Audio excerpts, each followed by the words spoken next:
हमने कहा था कि जिन्होंने युवाओं के सपने को तोड़ने का काम किया है, हम उसको चैन से नहीं बैठने देंगे।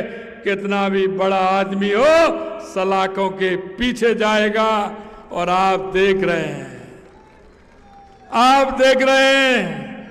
किस तरह से कल भी इंस्पेक्टर पकड़ा है। एक तो इंस्पेक्टर कुछ ऐसे थे जो ट्रेनिंग ले रहे हैं, फर्जी तरीके से पास होकर के ट्रेनिंग ले रहे हैं। मैं कहना चाहता हूं अभी तो ये आ रहे हैं, लेकिन वो भी जल्दी आने वाले हैं। जिन्होंने उनके साथ कुठाराघात किया है, उनका भी नंबर आने वाला है।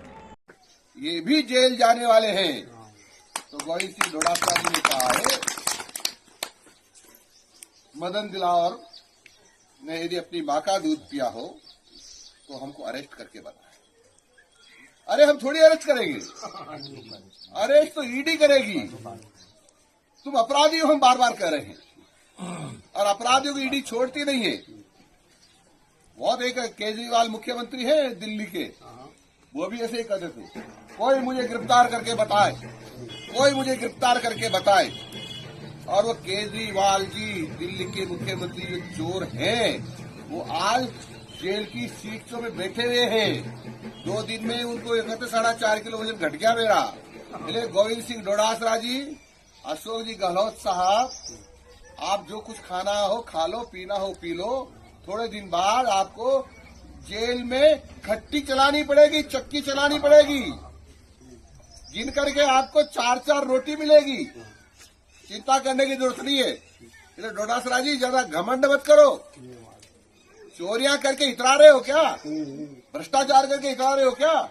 इतराने के दिलावर जो कि शिक्षा मंत्री है, उनका एक बयान सामने आया है, जिसमें उन्होंने पेपर लीक वाले मामले में लेकर सार्वजनिक सभा के बीच में कहा है कि जो पेपर लीक हुए उसमें गहलोत साहब और डोटासरा जी ने पेपर बेचे हैं। अब ईडी का शिकंजा और जो एसओजी का शिकंजा कसेगा, और ये भी जेल के सलाखों में जाएंगे। जल्दी मानसिक संतुलन खो चुके हैं। शिक्षा मंत्री होकर शिक्षा के अलावा जो कुछ उनको गालियां जिसको देनी है वो देते हैं। पहले भी एक दिन किसी गांव में धक्का मुक्की हुई थी, कल एक महिला की उन्होंने धक्का मुक्की की है। अगर ऐसे शिक्षा मंत्री हैं बीजेपी में, तो मैं समझता हूं कि अब शिक्षा का क्या हाल होगा, हमारे बच्चों का क्या हाल होगा, ये देखने वाली बात है। मैं उन दोनों बयानों का मैंने मेरे वकील को दिया है।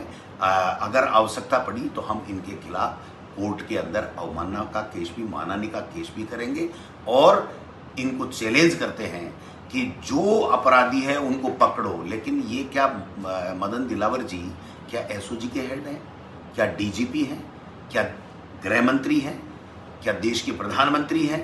ये किस हैसियत से बकवास कर रहे हैं? ये बकवास है। और एक मंत्री नहीं, साधारण व्यक्ति को भी नहीं करनी चाहिए, जनप्रतिनिधि को नहीं करनी चाहिए, लेकिन शिक्षा का मंत्री होके शिक्षा का विजन बता मेरे भाई। शिक्षा का कोई विजन नहीं है। वो जेल जाएगा, महिला के धक्का दे दो, किसी को पैर तोड़ने की नसीहत दे दो, माता को हाथ जोड़ करके, किसी को कुछ कह दो, जो नरेंद्र मोदी को वोट नहीं देगा वो राम का हत्यारा होगा, इस तरीके का बयान देना मैं समझता हूं कि शायद मानसिक संतुलन वो खो चुके हैं और उनसे विभाग तो संभल ही नहीं रहा है। बाकी ऐसे जनप्रतिनिधि अगर भारतीय जनता पार्टी में मंत्री बने हुए हैं और शिक्षा जैसा महकमा है, ये हमारे प्रदेश के लिए शर्म की बात है। हमारा सबका सर झुक रहा है। शिक्षा मंत्री घनश्याम तिवारी भी रहे, शिक्षा मंत्री कमला जी भी रहे, शिक्षा मंत्री कालीचरण सराफ भी रहे, शिक्षा मंत्री डॉक्टर सीपी जोशी जी भी रहे, शिक्षा मंत्री 2 साल मैं भी रहा हूँ भाई साहब।